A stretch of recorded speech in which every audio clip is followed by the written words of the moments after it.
In the Los Angeles suburb of Glendale today, police hotline operators manning the phones hoping for leads to determine if 28-year-old respiratory therapist Efren Saldivar helped kill as many as 50 patients over a 9-year period at this hospital. This has been an all-out search for the truth for this hospital. A search into claims that Saldivar ended the lives of seriously ill patients, either by lethal injection or blocking their oxygen supply. This type of case is just very difficult. You're looking for a needle in a haystack, basically. Acting on a tip, Adventist Hospital began looking into reports of suspicious deaths in April of last year. But the real break came last month, when an outside source shared details about more mysterious deaths. Saldivar then allegedly confessed. He had parameters that he would work within, which that the patient had to have a do not resuscitate order, that the patient had to be unconscious, and in his opinion had to be ready to die. Investigators will look at deaths at other local hospitals where Saldivar worked and may exhume bodies of his patients. To calm public fears, the hospital has suspended its entire respiratory staff with pay. The hospital also fired Saldivar, and his medical license has been suspended. But until there's more evidence of a crime, the self-proclaimed angel of death remains a free man. Farland Chang, NBC News, Los Angeles.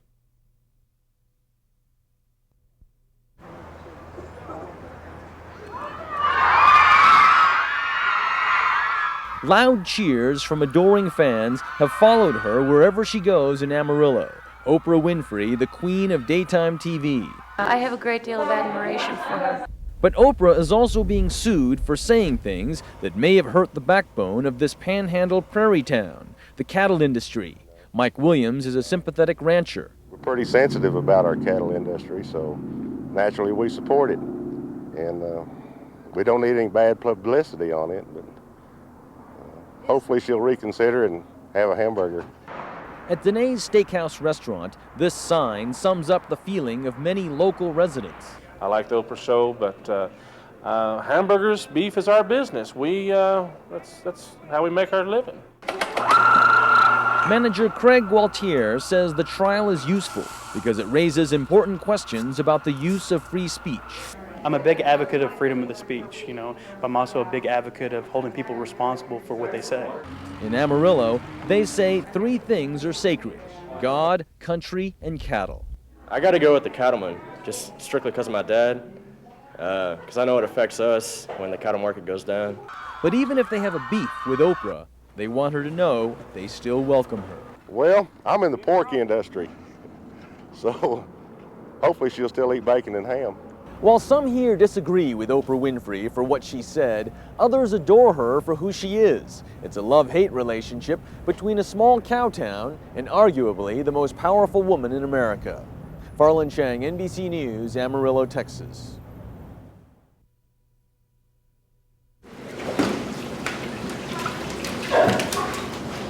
Once again, these ailing sea lions are being battered by the hand of El Nino, on land and by sea. Starting in November, they were washed ashore, weak, hungry, and emaciated, their food supply driven away by El Nino's warm ocean waters. Then, as they recover here at the Friends of the Sea Lion Marine Mammal Center in Laguna Beach, El Nino strikes again, this time by land. Volunteers hear what sounds like thunder just before the rain-soaked hillside washes away. I mean, it was shaking the land, shaking us up, shaking the animals up. And over that next hour, mud started pouring in. After the mud came sliding down the hill, pools of water became pools of mud up to 5 feet deep. Had the volunteers not evacuated the sea lions just minutes before, they would have been buried alive. Just suppose if another mudslide happened and we were out there digging for the animals, we would have been under the mud as well. So we were very lucky. But 1 in 5 of these pups are not expected to survive this winter. First starved out of the ocean, now displaced by the earth. It is adding insult to injury. We had some animals ready to go, but now we're probably going to have them for a couple more weeks. Some sea lions are so stressed from the mudslide and being kicked out of water that they stop eating. They will be kept indoors for many more days because of all the mud. They need to come outside so that we can acclimate them to being outdoors all the time like they would be in the wild. The shelter is so packed that sea lions are being housed in offices, and some pups had to be released back into the ocean before they regained full strength. We're terrified about the upcoming storms, both for the animals that are trying to survive out in the waters now, and for the animals that are here now, for the animals we'll be taking in the future. It is a sense of terror based on El Niño's wrath, a wrath that is expected to last for at least 2 more months. Farland Chang, NBC News, Laguna Beach, California.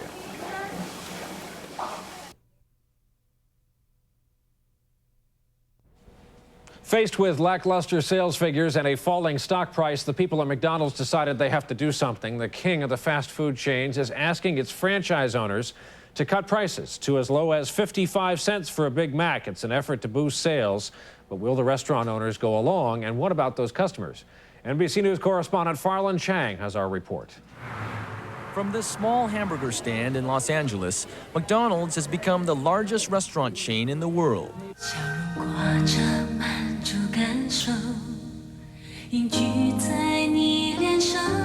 It has also become an icon of American pop culture, a symbol of success based on the same tasty burger and fries served anywhere, fast and friendly. It was innovative when it came out and initially set a mark. So everybody began to identify McDonald's with America. I mean, it became the symbol of efficiency, speed, and quality. But lately, McDonald's has been getting fried. Its costliest sandwich ever, the Arch Deluxe, failed. And the other meal McDonald's started, the fast food breakfast, well, the competition is having it their way. Burger King has taken a bite out of the morning meal market. Also, many baby boomers are passing on the fast food and choosing healthier restaurants. It's very difficult for them to invite us to breakfast when the kinds of breakfast people are eating are really balanced with vitamin intake and combinations of much healthier foods. Sales have slid to the point where, according to the Wall Street Journal, one internal McDonald's message says competitors are growing faster and stealing share. So McDonald's wants to launch what it calls Campaign 55. 55 cents will get you a Big Mac or other sandwich with the purchase of fries and a drink. The company hopes this value meal will remind folks of the old days, 1955, the year McDonald's first started cooking. McDonald's is expected to pitch its Campaign 55 to franchise owners in a meeting tomorrow. If approved, McDonald's would seem to be returning to the past to regain its glory. But will the past be enough to give customers what they want today? The consumers will decide. Farland Chang, NBC News, Los Angeles. By the way, it's a face you'll be seeing more and more. With that report, we want to welcome Farland Chang to the fine family of NBC News and MSNBC correspondents around the globe, by way of welcoming Terry Keenan from CNBC, who's been sitting in for the past few days for Ron and Sana. Hello to you. Hello. Under Chinese rule. Some are expecting a mass exodus of Hong Kong Chinese by July 1st. Some say it's already happened. Many of the colony's richest business people have gone to live outside Hong Kong just to be on the safe side. NBC News correspondent Farland Chang reports from the place many are now calling home. The sights. The sound. Even the smell. All conspire to create the distinct aura of Hong Kong. But this is not Hong Kong, it's Vancouver, Canada, home to the wealthiest community of Hong Kong Chinese outside of the colony. Cheers to success. There we go. What makes this enclave even more unique is that it has grown up in the image of the island some 6,000 miles away. You don't need to speak English. All you need to do is speak Chinese everywhere you go, and you see so many Chinese people. David Ho is heir to one of Hong Kong's biggest fortunes. He emigrated to Vancouver in 1984, right after Britain agreed to hand Hong Kong back to the Chinese. His assignment since then, to protect the family wealth by investing here in Canada. And he's going to get the demolition permit so we can pull those 2 buildings down and start working on the new one. His holdings include prime real estate, a golf course, and a luxury car dealership. And his clients are also Hong Kong Chinese and also very rich.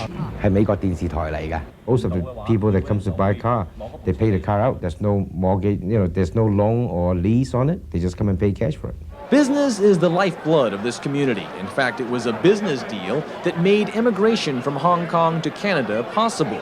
The Canadian government literally sold passports in exchange for a $200,000 investment in the country. Over the past 10 years, I would say most of the major, the wealthiest, the substantial companies or individuals from Hong Kong, they do have investments in Canada. These, the most successful of Hong Kong's entrepreneurs, are keeping a foot in both worlds. They're using their unique position in the new world to exploit business opportunities in the old. And many spend as much time in Hong Kong as they spend here.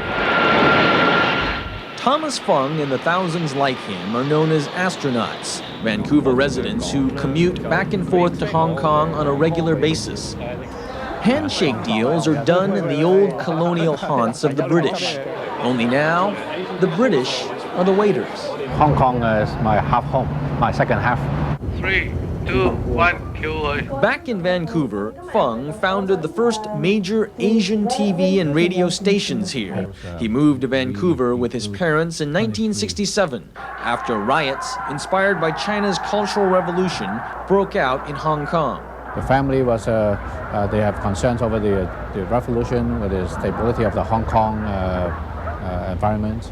And so I guess like an insurance policy, they choose to come over here. Bill Good on CKNW. Our topic is immigration, particularly from Hong Kong.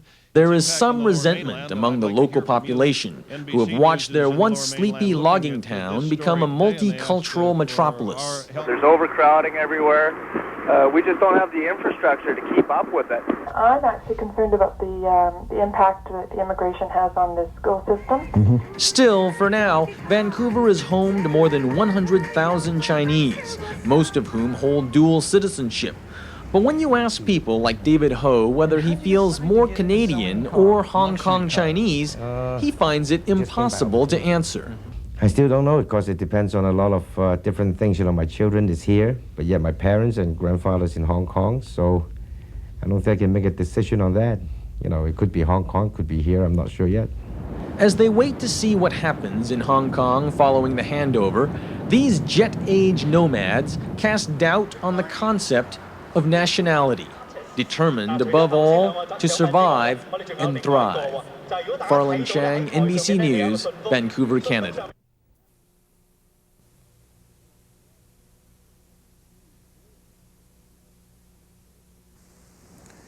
There is word from parts of the American West tonight that another huge gold rush is underway in this country. Those involved say it's a big one. As NBC's Farland Chang reports tonight, if you can afford to look for it, it's there. Last century, old-time gold prospectors mined for gold they could see. But today in Nevada, gold prospectors are striking it rich, mining for gold that is literally microscopic. Well, you can see a lot of gold, little specks of gold all through that. Geologist John Livermore discovered this so-called invisible gold. He followed up on an obscure 1930s report by a government engineer about some worthless-looking rocks that contain gold. The key phrase was this was a type of deposit that the old-timers could have missed, right on the surface, because it didn't pan. So Livermore performed lab tests on more rocks and was amazed at the discovery. It was so much better than we'd ever dreamed about. I mean, it was many times what we thought we'd find.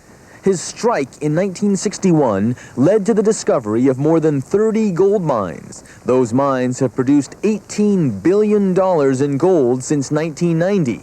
And now the U.S. is second only to South Africa in producing gold. It takes money to make this money. Newmont Mining Company says it can take up to 10 years and $100 million to develop one mine. An average of 25 tons of rock must be crushed to squeeze just 1 ounce of gold. And most miners never see the scorching river of gold that is poured into the final product. Each brick of gold weighs 50 pounds and is worth an estimated $250,000 based on today's gold prices. From here, this gold will eventually be sold on the open market. In search of more gold, mining companies are now going underground. It's costlier, but the quality of gold can be 30 times higher. I think it's more than a rush. I mean, there's a lot more yet to be found. The new gold rush has turned small desert towns like Elko into boom towns, creating an industry in Nevada that's second only to gambling. We're quite confident that the industry will have a life of another 20 years. An industry that started because one man saw wealth where others saw only waste. Farland Chang, NBC News, Elko, Nevada. And that is NBC Nightly News for this Saturday evening. Dawn Fratangelo will be here with you tomorrow night. I'll see you all next week on the news, on cable, on MSNBC at 9 Eastern, again on CNBC at 10. I'm Brian Williams reporting tonight from New York. Good night.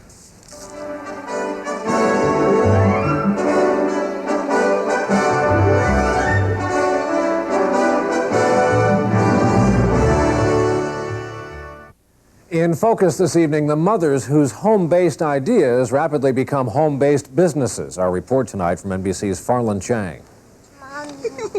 Fran Lent just wanted healthy food for her children. Be nice to your mommy. This works much better. But I think Lane Nemeth just wanted educational but fun toys for her daughter. they want you to write this whole sentence.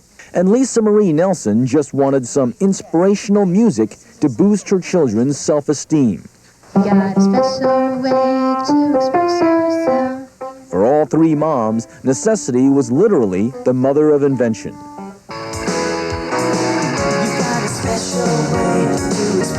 Lisa Marie now produces children's music videos featuring her own kids shot in her own garage.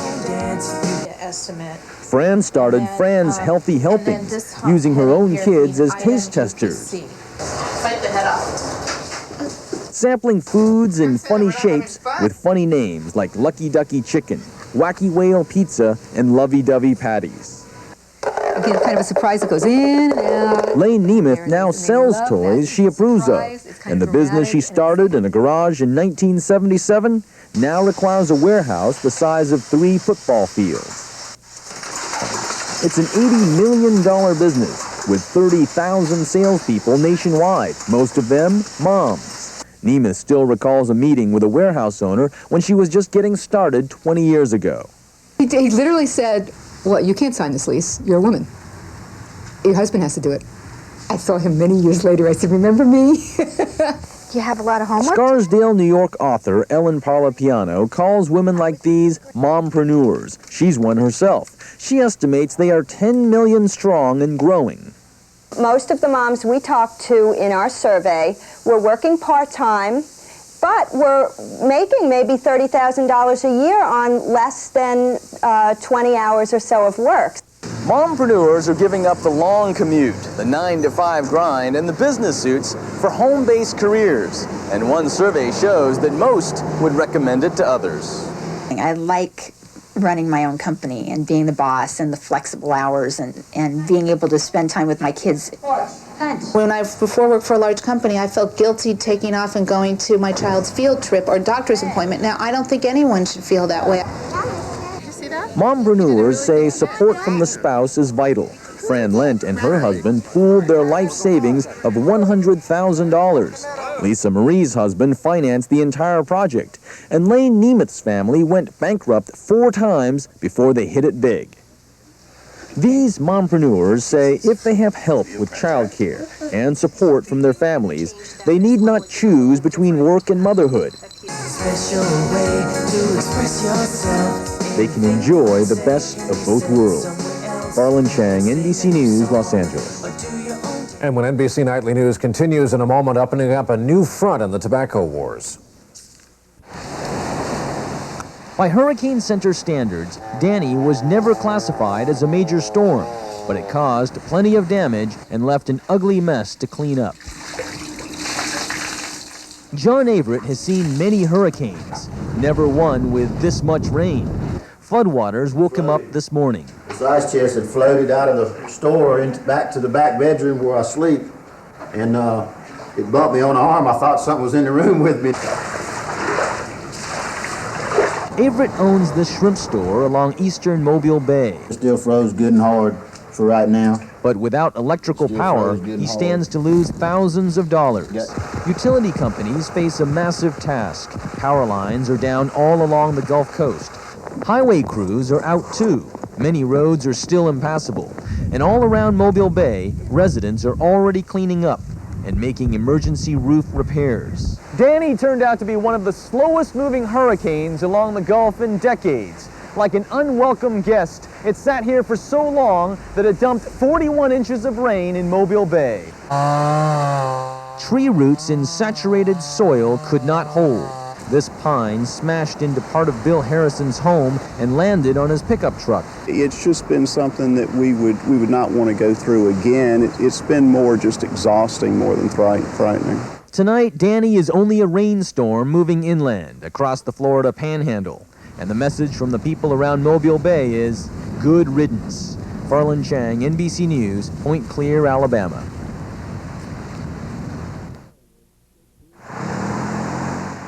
Boats had to be used to get some people out of harm's way as Danny's floodwaters soaked the Gulf Coast. All around Mobile Bay, Alabama, residents are cleaning up, drying out, and making emergency repairs. Carol Gordy is taking pictures so her insurance company can see the tree that smashed into her home. It did put a big hole in the house, and all night long I've been bailing buckets and wiping up leaks because it's going from the front floor all the way into the bottom. Danny turned out to be one of the slowest moving hurricanes along the Gulf in decades. It sat here for so long that it dumped 41 inches of rain in Mobile Bay. The soil was so saturated that most of these pecan trees around Carlos Peterson's home were blown away. We did a lot of praying, and God was really with us. He spared us the tree coming to the house. Danny dumped 13 inches of rain on John Abrett's shrimp store. Got a box full of shrimp over there I'm worried about losing. All along the Gulf Coast, utility companies are busy restoring power. It could take weeks to clean up, but residents are relieved they can finally begin. Farland Chang, NBC News, Point Clear, Alabama.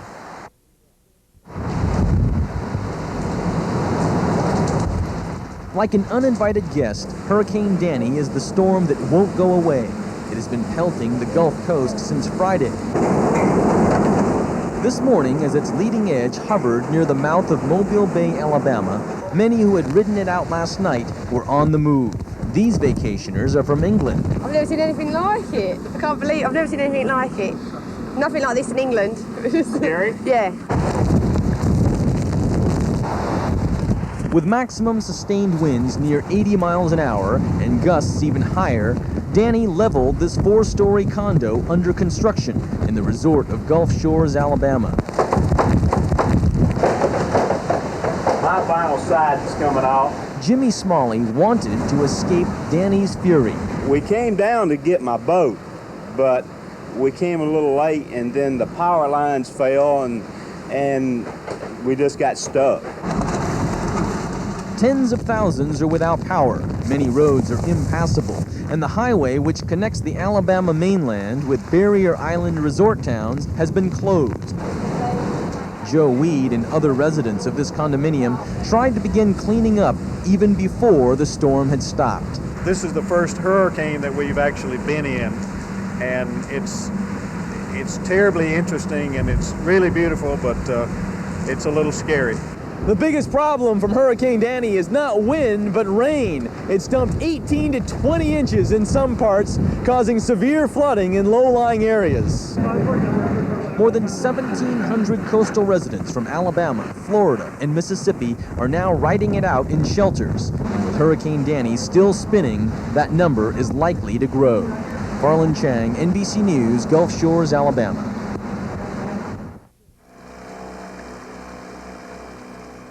It may look calm and tranquil, but Lake Davis, near Reno, Nevada, has a problem. It is threatened by thousands of northern pike, fish whose natural habitat is the colder waters up north. The state fears the aggressive pike will turn this fisherman's paradise into an underwater hunting preserve. These fish are a very, very voracious predator. They're a top-of-the-line predator, the equivalent of the aquatic mountain lion. The state is concerned that California's world-class trout, as well as its bass and salmon, will be devoured by the insatiable northern pike. And if the pike continues south, California's commercial and sport fishing industry could be devastated. Boy, these guys are really strong. The state suspects the pike, seen here in native Canadian waters, was illegally introduced into Lake Davis by fishermen 3 years ago. One mature female can lay 40,000 eggs a year. That is what's happening in Lake Davis. The number of pike grows 10 times larger each year. 6 years ago, in nearby Frenchman Lake, when the same problem was suspected, authorities used a chemical known as Newson Knoxfish to kill all the fish in the lake. 2 months later, officials restocked the lake with native fish. But unlike Frenchman Lake, Lake Davis here is used as a primary drinking water source for the small city of Portola. And that's why residents are furious about this plan to poison their lake. Mad as hell is an understatement. We are enraged that the thought of putting poisons into our lake is even being considered. Dale Fraser is afraid the poison contains a carcinogen, and it's never been used in a drinking water supply before. The officials of the official game don't live here. They don't have to be here 10 years from now. We do. So residents protested. At the state capitol, 10% of the city turned out. I'm here to put the Department of Fish and Game on notice. Get ready for the fight of your life. But Fish and Game and the state health department insist there is no reason for alarm. These particular chemicals, according to Department of Health Services, are the kind that break down and don't persist. Now the battle has moved to the courts. Residents succeeded in getting the poisoning delayed and still hope to kill the project for good. The next hearing will be this summer. Fish and Game officials say the legal fight only benefits the pike, and that poisoning the lake is the surest way to save it. Farland Chang, NBC News, Lake Davis, California. Like thousands of other Americans in the U.S. Navy, he's patriotic, loyal, and proud to defend his country. Permission to come aboard. But there's one thing about this sailor, one thing about his past that surprises most people. When you think about it, it's sort of, wow. It does shock you a little bit.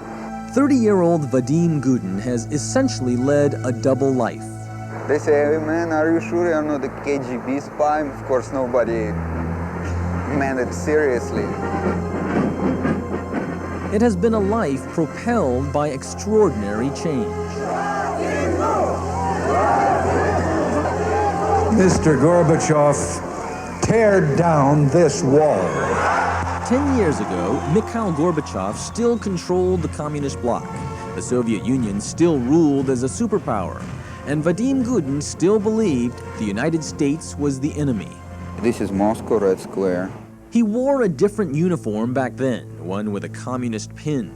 Gudin was a Soviet citizen. The government drafted him when he turned 18, and soon he was operating a tank like this. We lived in a constant fear of maybe attack from United States, and our particular enemy for training was a battleship New Jersey. In war exercises, Soviet troops would imagine the USS New Jersey and pretend they were fighting the legendary ship. Gudin says there was plenty of Cold War hostility, but not much else. He earned the equivalent of $5 a month and rarely had enough to eat. I mean, I always will remember the hunger. Hunger was my constant friend. In 1987, Gudin was stationed at the edge of Siberia near the Bering Sea. But 10 years later, he now finds himself helping to defend a much different coast. Here at the Naval Station in Everett, Washington, this is the remarkable story of a young man who jumped ship. But just how did Vadim Gudin get from the Red Army to the Red, White, and Blue Navy? 10 years ago, I would have said that was highly unlikely and probably impossible. Jack Matlock was the last U.S. ambassador to the Soviet Union. And this experience of this gentleman, I think, really symbolizes the changes that have come about. I think it shows that the end of the Cold War is bringing greater normality to the world. Christmas night, 1991. The USSR finally collapsed. The Soviet flag came down for the last time, and Gorbachev resigned. Good evening. Mikhail Gorbachev and the Soviet Union are history. By that historic day, Vadim Gudin had already switched sides, following other family members who emigrated to the United States. Eventually, without any special security check, he became a U.S. Navy machinist and ultimately a U.S. citizen. Do you see yourself as a living example of the Cold War that's over? Yes, I am the living example. I mean, 10 years ago, I wouldn't even imagine that I'll be here and the things will change that much. And I joined the Navy to serve this country, to give back something. What has this nation given to you? They gave me everything, you know. They took me, they educate me, they gave me the chance to become somebody. Gudin has remained close to his Russian roots, joining Seattle's growing Russian-American community. Still, he seems willing to trade his red caviar for some nachos. Nachos? Yeah, and cheese, that's it. You don't want no meat? Nah. I thought he was Mexican. I couldn't believe he was Russian. It's easy to see this former enemy has become a friend. Once a communist celebrating May Day, Vadim Gudin is now happy to be a capitalist on the 4th of July. 4th of July is Independence Day, and I'm glad that I live here in this free country. I'm glad I'm part of this, and I feel proud. For today, Farland Chang, NBC News, Everett, Washington.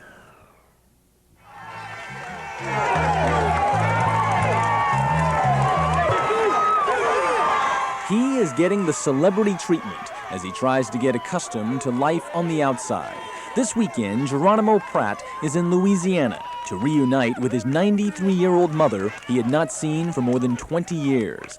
In 1972, he was convicted of murdering a school teacher in Santa Monica, California. A Vietnam veteran who earned medals for his service, Pratt says law enforcement authorities mistreated him. They whipped me, they tortured me. And I told them, y'all wrong, I didn't do nothing. He was framed, he says, because of his Black Panther Party membership. The government considered the Panthers, known for their armed confrontations with police in the 60s, to be a threat to national security. Many blacks considered the Panthers heroes because of community service programs they sponsored during those turbulent times. Pratt always claimed he was innocent of the murder, and last month a county judge overturned the conviction because the jury never knew that the prosecution's key witness was a paid informant. The district attorney plans to appeal. But for now, Pratt, who says he never gave up hope, is being cited as a role model for perseverance. You know, Nelson Mandela went from P to P. He went from president to president. If you know, you know. If you know, you know. And he is using his celebrity status to send a message. You do not disrespect the women. You do not disrespect the children. Come on, you don't put no crack on my child. That's right. Pratt is now a family man, with 2 children conceived during conjugal visits. On Friday, a special moment. He was there when his 14-year-old son graduated from middle school. Farland Chang, NBC News. This is Farland Chang. Lake Tahoe is the 10th deepest lake in the world and a top tourist attraction. But scientists say it became a victim of its own success, slowly being poisoned by too many cars and too many boats, by poor forest management, by construction causing runoff and erosion, and by chemicals designed to keep lawns and golf courses green. Researchers began studying Lake Tahoe nearly 40 years ago when the waters were relatively pristine and visibility was as deep as 100 feet. Now, visibility is only 70 feet, and it's being reduced by more than 1 foot each year. Key signs of how severe the problem is. And it's telling us that this watershed is out of balance. It's out of whack. It isn't just the loss of clarity. Out of whack means too many chemicals getting into the lake, which stimulates the growth of algae. It is algae which is turning the lake from blue to green, and algae is killing the microscopic life that feeds the fish. These shrimp-like creatures are near the bottom of the food chain. They're the early warning system. If we begin to lose these, we're really going to have lost the lake. From sediment samples, scientists know that algae did not become a problem until development started in the 1950s. Researchers hope the anti-pollution efforts announced today are not too late. The lessons we learn in controlling man's impact on a very sensitive system like this can be applied to lakes everywhere.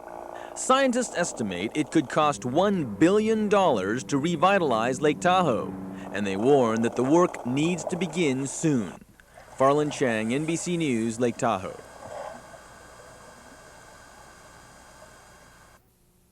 It's just another Sunday service at the First Southern Baptist Church in Buena Park, California, a suburb of Los Angeles. But the pastor, Wiley Drake, is facing a jail term because of a battle between church and state. I will obey the law, but I will not cross God's law to obey man's law. A zoning law. The church allows homeless people to camp out on the parking lot and inside this enclosed patio. Joanne Kidwell manages this 200-unit apartment complex just down the street. She says the homeless are creating a neighborhood nuisance. People coming on, getting into my trash dumpsters. When you ask them to leave, they become arrogant. They've gone into my laundry room. They've disrobed. Drake says he should not be punished for being compassionate. He says he vowed to feed, house, and clothe the homeless ever since the day he kicked an old sleeping drunk off church grounds. I went back to my office and I committed to God, I'll never throw anybody off of this church again. Marlene Taylor nearly died from pneumonia when she lived on the street. After a few months at the church, she got her health back, found a factory job, and can now afford to rent a room nearby. I've seen them come here suicidal, practically suicidal, not wanting to live anymore. And I've seen them walk out of here with their heads high, a job and then a new place to live. The city says Reverend Drake could have set up a legal shelter by applying for the proper permit and following strict rules. This case is not about whether it's a good thing or a bad thing to help the homeless. It's a good thing. This case is not about any of those things. This case is simply about land use and zoning. Drake claims the city's rules would not have allowed religious teaching at the shelter. Last week, a jury found Drake guilty of illegally housing the homeless. He's to be sentenced on that charge in 3 weeks. Hi. I have a preliminary injunction. Within days, the city served the church with an eviction order. That order is now being appealed, but Drake says he's prepared to defy the order. Farland Chang, NBC News, Buena Park, California. You think I'm kidding? That's the name of the law firm.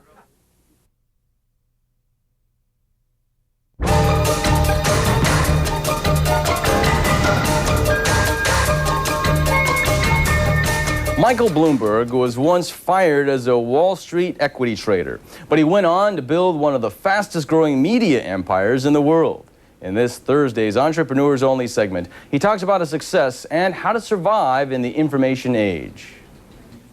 Meet the man whose success story is legendary on Wall Street and whose name is literally all over the financial markets. Hi, Sue. This is Frankie from the Hong Kong. Michael Bloomberg built from scratch an information service that provides news and financial data to business people all over the globe. Coming to you in 5, 4, 3, 2, 1. His TV stations broadcast 24 hours a day to 40 countries in 7 languages. The Orangina purchase includes 4 bottling and concentrate plants in France. And with his radio network, magazines, books, online business, and wire service, they add up to a media empire worth $1.5 billion. Bloomberg calls himself the David who challenged the Goliaths of financial news, Reuters and Dow Jones. We went and created a niche product that the mainstream guys didn't care about. Bloomberg's niche market includes investment bankers, bond traders, and money managers. He has become the big fish in the waters of financial news. He has a team of 3,000 workers, and he demands loyalty and honesty weapons to guard against his biggest fear, becoming a Goliath himself. One of the reasons for my trip through Asia, and one of my reasons I constantly go and visit our branches and talk to our salesmen and talk to our customers, is to see whether or not there aren't some upstarts coming along blind, doing to us what we did to the established companies that we competed with. And how can those upstarts challenge Bloomberg? Through the internet. The threat of new entrants coming in at a lower cost using the internet platform could challenge the profitability. The Asian crisis poses another challenge for Bloomberg. The crisis has forced brokerages to consolidate, thus lowering demand for his financial data. But overcoming challenges is what Bloomberg learned at an early age. This Boy Scout from Boston plans to stay on top through the work habits that got him there. You come in earlier, you stay later, you spend less time at lunch, you take less vacations. You will do a better job. You'll be happier because the results will be there. Fresh out of Harvard Business School, Bloomberg emerged into a rising star as an equity trader with Salomon Brothers. But when Salomon sold out in 1981 to a commodities firm, the new owners fired him and his outspoken ways. Virtually every CEO didn't go to the best schools. Virtually every CEO didn't have a career that went straight up. They've all gone through what we call the school of hard knocks. Bloomberg's hard knock was cushioned by a severance check of $10 million. He invested $4 million of that into his new business before he started making money. Now, Bloomberg is on the cutting edge of the news media and information technology. In his book, Bloomberg by Bloomberg, the tycoon is described by Rupert Murdoch as the most creative media entrepreneur of our time, and with Bill Gates, perhaps the most successful. Bloomberg attributes that to teamwork. You don't have to hog the credit. Saying, I didn't do it, this other great team did, is the ways you can succeed the next time around. Despite being a big tycoon, Bloomberg says the key to success is to keep thinking like a small company. Resist bureaucracy and never rest on your laurels. Michael Bloomberg, the subject of our Entrepreneurs Only every Thursday. More Asia Business Morning after this.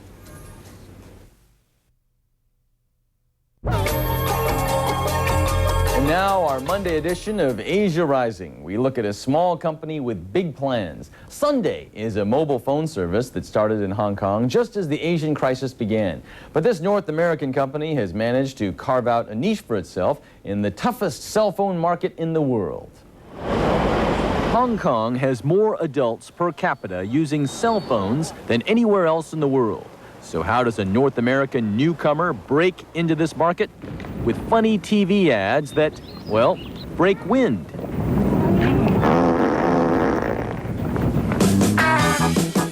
The man making the calls for Sunday is Craig Ehrlich. Sunday is the one day of the week here in Hong Kong that we don't work.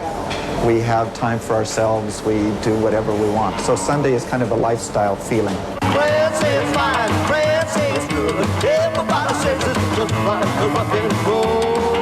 One of Sunday's unique lifestyle features, finding a date through your cell phone by searching for other subscribers who fit your profile. You see, I use Sunday, then I'm handsome. Other unique services include Mobile Jukebox, which allows users to download new music and send it to their friends. Buy one, get one free, press 3. And a shopping service that tells users where to find the best bargains at the nearest stores. Considering Sunday started at the worst possible time, just as Asia's economic crisis began, the company, backed by its humorous TV campaign, has achieved striking results.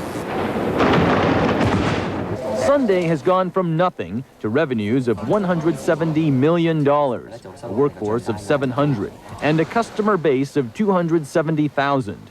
Customers tend to be younger, 30 and under. But analysts say those customers are not the most ideal. Sunday offers services or focuses on customers that are more price sensitive. That means that they go for lower income type users. Also, its customer base is not as large as its top rivals. Bottom line, analysts say Sunday could have trouble raising money, and that's crucial for keeping up with SmartTone and Hong Kong Telecom, bigger players with better technology. Sunday will test the fundraising waters when it goes public within 6 months. It expects to break even soon after 2.5 years in business, which is about the average for a new telecom service. By next year, Sunday hopes to be making a profit just as cell phones and the internet start converging. Wherever you go here in Hong Kong, you're going to be able to browse the internet, use it for everything you do. Sunday says its forecast will be for even bluer skies after the China market opens up.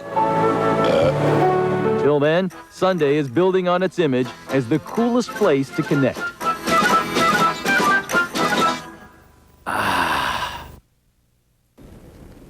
More Asia Business Morning in a moment. First, this reminder, check out our website at cnnfn.com for all the latest global business news and U.S. stock quotes. Also, we'd like your feedback, so email us at asiabusiness@mail.cnnfn.com.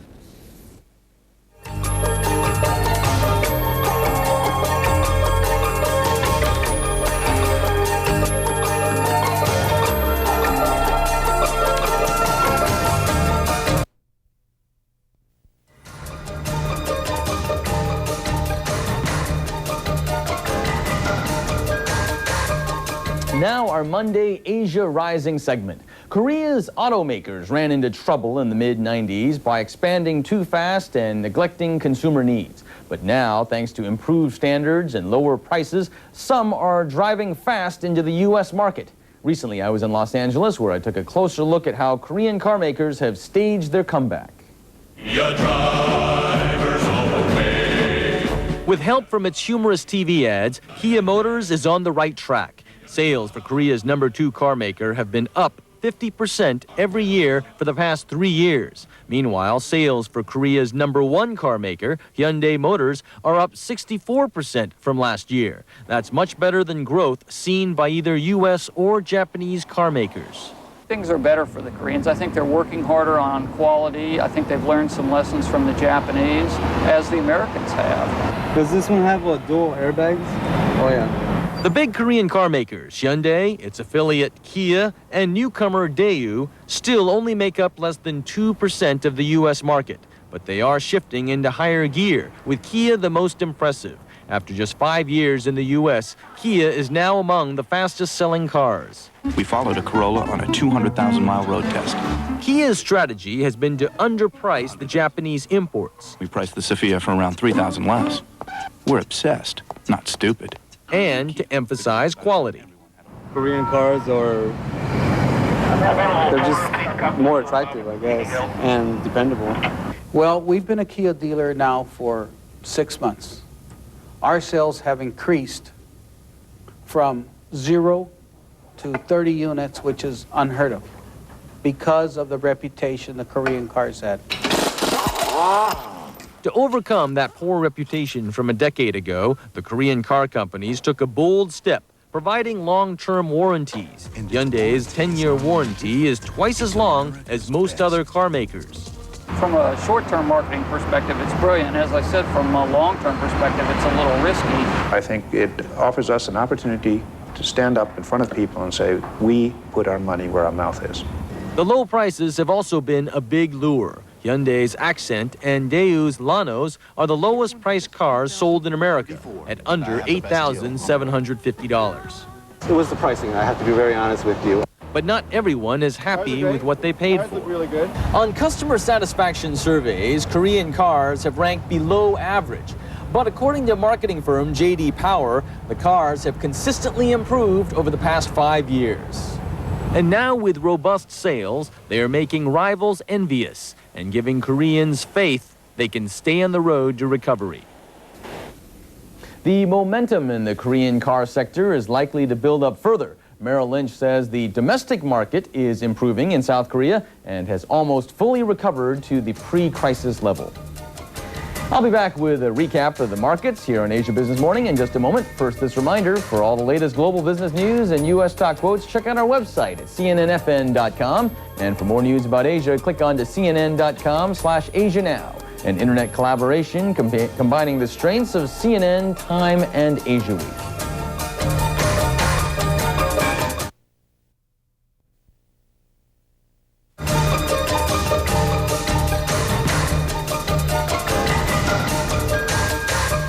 Now our Monday feature, Asia Rising. This week we look at Australia's #1 winemaker, Southcorp, whose major brands include Lindemans and Penfolds. The world's 10th largest winemaker has thrived during the financial crisis by going west, and now it's riding the wave of Asia's recovery by going east.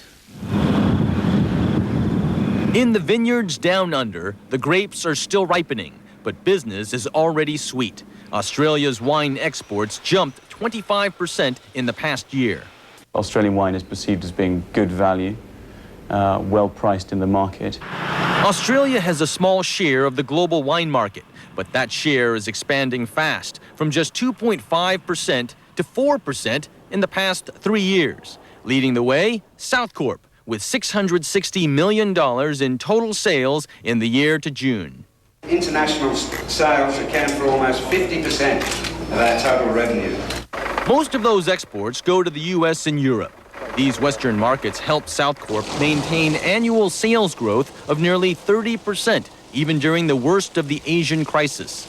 Asia accounts for just 12% of Southcorp's overseas market, but Asian consumers are catching on fast, and wine consumption is growing 15% a year. One reason, action movie star Jackie Chan. The wine I like is Australian one. After the movie star's endorsement last year, sales of Southcorp's Lindemans brand jumped an average 110% in Taiwan, Hong Kong, and Southeast Asia. The Jackie Chan wines appeal to consumers wanting value for money. One bottle costs about $12 US. Now with Asia's recovery, Southcorp is going after the high end of the market by selling a $90 bottle of wine made under Chan's personal guidance. But wine specialists doubt whether real connoisseurs will buy into the marketing. I think that people who are buying at the top end don't want to be told what to buy. They are knowledgeable and they know already. But Southcorp says connoisseurs in the culinary capitals of Asia will pay for good wine to enhance good food. We're incredibly bullish. We really believe in this region and we'll continue to invest in this region. Southcorp is also counting on more Asians drinking wine because of reports that it can prevent heart disease. Every day, like a few glasses, is good for your health. And with more people than ever drinking to their health, Southcorp plans on being there to fill wine cellars around the world. And just last week, Southcorp was described by the U.S. Wine Bible, Wine Spectator magazine, as arguably the most successful global wine company in the world. I'll have a recap of the markets up next.